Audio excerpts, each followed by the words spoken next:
Dites-moi, qu'est-ce que vous avez vécu en prison? Non, en tout cas, c'était la misère. La misère, d'abord, vous savez, c'est une très belle expérience pour moi.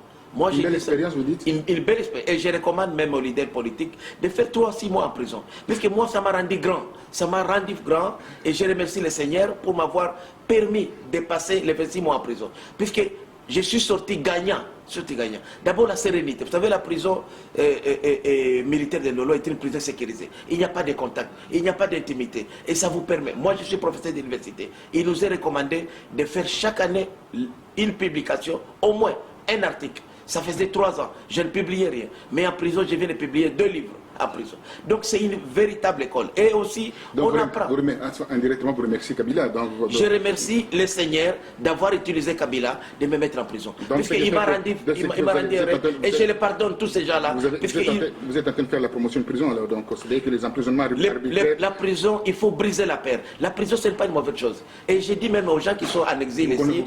Vous connaissez les syndromes de Stockholm? Est-ce que vous vivez ce syndrome-là? Non, absolument. On l'a vécu, mais je dois dire que les gens qui ont peur, parce que le problème des Congolais, c'est quoi? C'est la peur. Nous devons briser la peur. Nous devons briser la peur, puisqu'il faut comprendre qu'il y a une vie au-delà de la mort. Et même la Bible, moi je suis chrétien, qui nous dit la vraie vie, c'est après la mort. L'histoire des chrétiens, ça me gêne un peu énormément quand on parle que vous êtes chrétien. Tout le monde est chrétien, tout le monde croit en Dieu. Pourquoi on doit s'afficher qu'on est chrétien, pas chrétien? C'est pas ça le problème. Le problème, c'est de savoir... Je suis croyant. Oui, moi je préfère qu'on puisse dire que je suis croyant. Mais chrétien, ces termes-là, ça m'irrite énormément. Pourquoi? Parce que le pays où on peut parler, il y a la vraie chrétienté de la France, jamais quelqu'un va sortir dans la rue dire que je suis chrétien. Or, c'est un pays assez plongé dans la tradition chrétienne ici en France. On le voit même au niveau de la laïcité. Oui, la laïcité. Nous l'avons aussi dans la Constitution. Au niveau de l'influence politique, si on veut des clergés... Moi, je veux parler des valeurs. Moi, je préfère qu'on parle des valeurs. Absolument. Que vous avez ces valeurs-là. Je parle des valeurs. Ouais. Très bien. Monsieur le professeur, je suis content d'entendre ça. Alors maintenant, qu'est-ce que vous avez conseillé aux gens d'aller en prison? C'est pas peut-être de meilleurs conseils, mais vous avez vécu des moments très difficiles en prison et on voit Diom Ndiongal en prison. Comment on peut comprendre cela? Personne ne parle de ça, l'opposition ne parle pas de ça. L'UDPS, à qui Diom Ndiongal a fait confiance, a complètement oublié Diom Ndiongal. Comment on peut comprendre cela? C'est vrai, nous regrettons le mutisme de la classe politique, puisque ce qui nous est arrivé... Je parle de l'UDPS, je parle pas de la classe politique. Oui, je parle parce qu'il a parlé au nom de l'UDPS. Absolument. Il a défendu l'UDPS. Absolument. La raison pour laquelle je parle de l'UDPS. Absolument. Je partage cette opinion.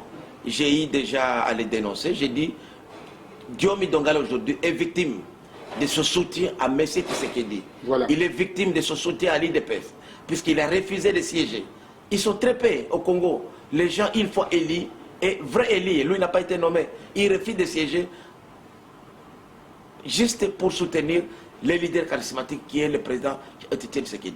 Aujourd'hui, c'est pourquoi nous disons, je l'ai dit même à nos amis. Il n'est pas nécessaire aujourd'hui de soutenir cet homme qui est Etienne Tshisekedi. À partir du moment quand on le soutient, il tourne toujours le dos aux gens qui le soutiennent. C'est ce que j'ai compris d'ailleurs. Non, je ne dis pas ça. Mais c'est bien cela, parce que souvent l'histoire nous montre cela. Non, Tshisekedi lui-même n'a pas l'impérium encore. L'histoire nous montre cela, que tous ces gens qui ont été avec l'UDPS ont été trahis.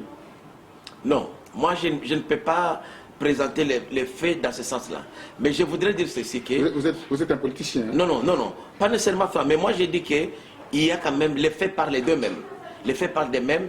Quelqu'un comme Diomi Dongala aujourd'hui, l'IDPS en particulier, devrait en faire un problème. C'est pourquoi nous, par exemple, nous, à l'INANA, nous exigeons aujourd'hui qu'on ne peut pas aller au dialogue sans que les gens comme les Diomi Dongala, les Christopher Ngoyi, les Bagayamouk, le professeur Gustave, les Jean-Claude Mouyambo, le professeur Mbonekoube ne retrouvent pas leur liberté. Parce que ce n'est pas normal. Parce que ces gens-là, ils sont arrêtés puisqu'ils ont tenu un discours contraire au pouvoir.